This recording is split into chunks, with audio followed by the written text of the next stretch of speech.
Good morning बच्चों। आज दिनांक 3 अगस्त 2021, वर्ग पंचम, विषय हिंदी, अध्याय 21। अध्याय का नाम है बच्चों अहिंसा का जादू। पढ़ाई होने जा रही है। आप लोग किताब निकाल लीजिए, पेज नंबर 106। ये कहानी आप लोगों को पढ़ने में बहुत आनंद आएगा और आपको यह शिक्षा मिलेगी बच्चों कि हमें अहिंसा धर्म का पालन करना चाहिए, हमें सदा सच बोलना चाहिए, हमें ईमानदार होना चाहिए, हमें कर्तव्य पथ पर डटे रहना चाहिए, हमें अनुशासित रहना चाहिए। ये सब आपको यह शिक्षा इस किताब से, इस बुक से, आपको इस पाठ से मिलेगी। तो आप लोग सुनिए, कहानी हम पढ़ा रहे हैं अहिंसा का जादू। दो आदमी हैं, जा रहे हैं। गौतम बुद्ध का नाम सुने होंगे बच्चों। गौतम बुद्ध जो है अहिंसा धर्म के अनुयायी थे और जिनको कि बौद्ध धर्म कहते हैं। अहिंसा धर्म का पालन गौतम बुद्ध किए थे और वे कहीं जा रहे हैं और बीच में वे जो भी आदमी मिलता है, राजा मिलता है, उसके बारे में इसकी प्रशंसा सुनिए आप कहानी। राजन, आप कुशल तो हैं, प्रजा तो सुखी है। भगवान प्रणाम, अच्छा हुआ कि आप पधारे। मेरी प्रजा इस समय बहुत दुखी है, इसलिए मैं भी बहुत चिंतित हूँ। आपकी चिंता का कारण क्या है राजन, बताओ। हम सुनना चाहते हैं कि आप चिंतित क्यों हो। भगवान, एक डाकू ने राज्य में बड़ा आतंक फैला रखा है। सारी प्रजा अंगुलीवाल डाकू का नाम सुनते ही थर थर काँपने लगती है।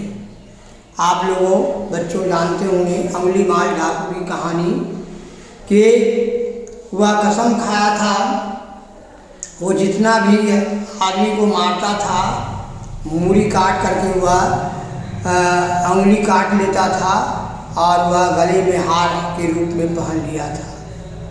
इसीलिए उसका नाम अंगुलीमाल डाकू पड़ा। दुनिया थर थर काँपती थी अंगुलीमाल डाकू से। और राजा प्रसेनजीत का उस समय राज थे। राजा प्रसेनजीत ही बोल रहे हैं कि हमारी प्रजा जो है बहुत दुखी है।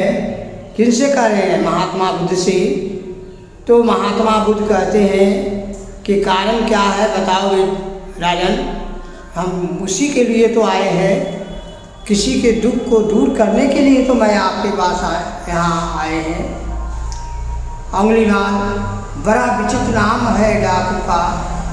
महाराज, इस डाकू का नाम तो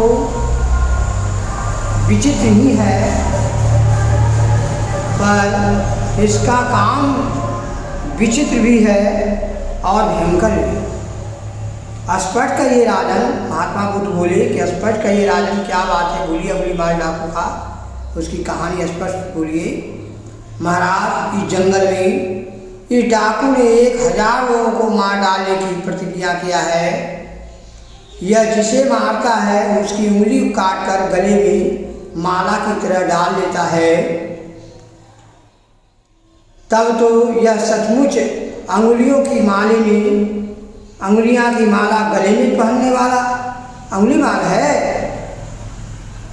हाँ भगवान, इस क्रूर डाकू को पकड़ने का कोई साहस नहीं कर सका। मैं बहुत दुखी हूँ।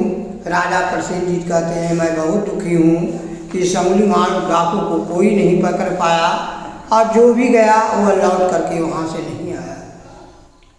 तब कहते हैं अंगुलीमाल डाकू को के बारे में सुनकर महात्मा बुद्ध बोले, चिंता नहीं करें राजन, शीघ्र ही आपकी चिंता मिट जाएगी। हम चलते हैं। कहाँ चलते हैं? जंगल जा रहे थे। आप लोग गए होंगे, इस जंगल का नाम सुने होंगे बच्चों, श्रावस्ती। इधर आपको राजगीर के जो पहाड़ है वो बहुत बड़ा पहाड़ी है, उधर ही अंगुलीमाल डाकू रहता था उस पर। और वहीं जो है बाबा राजा प्रसेनजीत का राज था उस समय। राजा प्रसेनजीत जब महात्मा बुद्ध जा रहे थे उस रास्ते से ऊपर चल रहे थे तो महात्मा बुद्ध को अंगुलीमाल डाकू राजा रोका, पर राजा प्रसेनजीत रोके कि मत जाइए उधर, जो भी गया है वह लौट कर नहीं आया है ना। अंगुलीमाल जो है भयंकर डाकू है। प्रणाम भगवान, राजा प्रसेनजीत कहते हैं प्रणाम भगवान, पर आप भी अंगुलीमाल डाकू से सावधान रहिएगा। इस बीहर वन में निडर होकर वह यह अकेला कौन चला रहा है, इसके पास तो कोई शस्त्र भी नहीं है, कोई बात नहीं, इसे रोकता है, ये उसे रोकता हूँ, ये कौन कर रहा है। ये बोले कौन है, तो तुरंत रुक जा, वही अंगुलीमाल डाकू था, है ना। जब जा रहे थे जंगल की ओर, ऊपर पहाड़ पर चल रहे थे, तो उसी समय अंगुलीमाल डाकू जो है गुफा से निकला और कहा कौन आ रहा है ना। तो ये बोले कि रुकता, तुम वहीं रुक जाओ। तो रुकता हूँ, पर तू बता तू कब ठहरे रुकेगा, कौन है तू, मुझे नहीं जानता, क्या कहा तूने, फिर कहना, मैं तुम्हारी बात समझा नहीं। अरे अंगुलीमाल, मैं कहता हूँ मैं तो रुक गया, पर तू कब रुकेगा, सब समझ जाएगा, बड़ा शक्तिशाली है तू, क्या सामने के पेड़ से एक पत्ता तोड़ ला सकता है। बाबा गौतम बुद्ध बोले कि एक पत्ता तुम तोड़ करके लाओ, है ना, ठीक है, तुम मुझे मार डालना, लेकिन जो कहते हैं वो सुनो।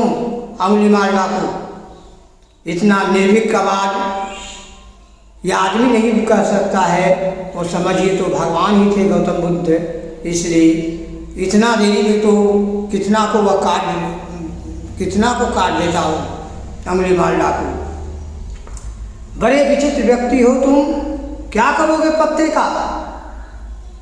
अंगुलीमाल पास के पेड़ से एक पत्ता तोड़ता है, यह लो पत्ता, है ना, पत्ता लो, इसको पत्ता दिया अंगुलीमाल डाकू को, गौतम बुद्ध दिए। महात्मा बुद्ध बोले कि सचमुच बड़े शक्तिशाली हो तुम, अब एक छोटा सा काम और कर डालो, इसे फिर से डाली पर जोड़ दो, जहाँ लाए हो वहाँ से जोड़ के लाओ। भला यह कैसे हो सकता है, डाली से टूटे पत्ते को डाली पर फिर कैसे जोड़ सकता है। महाशक्तिशाली अंगुलीमाल इतना छोटा सा काम भी नहीं कर सकता है, बड़ा विचित्र बात है, बड़ी विचित्र बात है। देखो बस देखो बेटा, महात्मा बुद्ध बोले देखो बेटा, जब एक छोटे से पत्ते को भी तुम जीवन नहीं दे सकते हो, तो दूसरों को प्राण लेने का अधिकार तुम्हें कैसे मिला। जीवों की हिंसा क्या कोई अच्छी होती है। अहिंसा परमो धर्म है, हिंसा जो है सबसे बड़ा पाप होता है। अंगुलीमाल, तुम्हारी बातों का कोई उत्तर नहीं है मेरे पास, जाने मुझे क्या होता जा रहा है, तुमने क्या जादू कर दिया है मुझ पर। अंगुलीमाल बोलता है, हाँ, अंगुलीमाल ने कहा कि क्या जादू टोना हम पर कर दिया कि मेरा शस्त्र ही नहीं उठ रहा है। हाँ, यह हिंसा का जादू है। मैं कहता हूँ रुक जाओ, हिंसा के बुरे मार्ग पर जाने पर से रुको, अपने मन को की आवाज़ सुनो, अच्छाई के मार्ग पर चलो। मैं आपका दास हूँ, मुझे क्षमा कर दीजिए, मैं हिंसा से सदा दूर रहूँगा भगवान।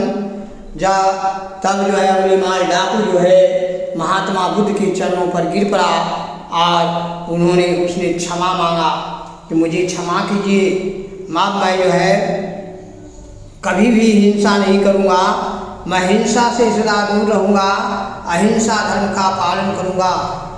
तब महात्मा बुद्ध जी उठाए, उठो बेटा, तुम्हारा मार्ग मंगलमय हो, है न। मैं तुम्हें आशीर्वाद देता हूँ कि तुम्हारा जो है, तुम्हारा मार्ग जो है मंगलमय हो, इसलिए तुम्हें शुद्ध बुद्धि आवे। इस प्रकार से अहिंसा धर्म का पालन गौतम बुद्ध किए थे। बच्चों, आप लोग को मालूम होना चाहिए कि गौतम बुद्ध जो है बौद्ध धर्म के संस्थापक थे और जैन धर्म के संस्थापक महावीर थे। जियो और जीनो दो का नारा किसने दिया था? महावीर दिए थे, जियो और जीने दो का नारा, है। उनका उपदेश था महावीर का, जीने और जीने दो।